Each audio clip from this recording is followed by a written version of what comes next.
Hello అండి. నేను మీ చాను కథలు అంటాను. ఈరోజు హాలిడే అండి. సంవత్సరానికి ఒక్కరోజు ఒక హాలిడే ఉంటుంది. 4 అవర్స్ న్యూ ఇయర్ కానీ, క్రిస్మస్ కానీ హాలిడే ఉంటుంది. సో, ఇలా వచ్చేసాం అందరం బయటికి.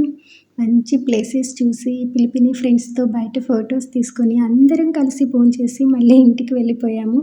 ఇంకా మళ్ళీ 2026 హాలిడే ఎప్పుడొస్తుందా అని వెయిట్ చేస్తూ ఉండాలి. ఫ్యామిలీకి దూరంగా ఉన్న ఈ పిలిపిని ఫ్రెండ్స్‌తో అందరితో కలిసి అన్నీ సెలబ్రేషన్ చేసుకోవడం అలవాటైపోయింది. ఈ 5, 6 ఇయర్స్ నుంచి అన్నీ వీళ్ళే నాకు.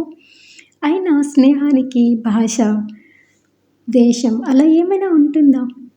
ఏముండదు కదా! స్నేహం ఎక్కడైనా స్నేహమే కదా! అవును, మీ న్యూ ఇయర్ ప్లాన్స్ ఏంటి? మీరెక్కడికి మీ ఫ్రెండ్స్‌తో ప్లాన్ వేసుకున్నారో కామెంట్ చేయండి. వీడియో నచ్చితే లైక్ అండ్ సబ్స్క్రైబ్ అండి. Thank you for watching. Please support me.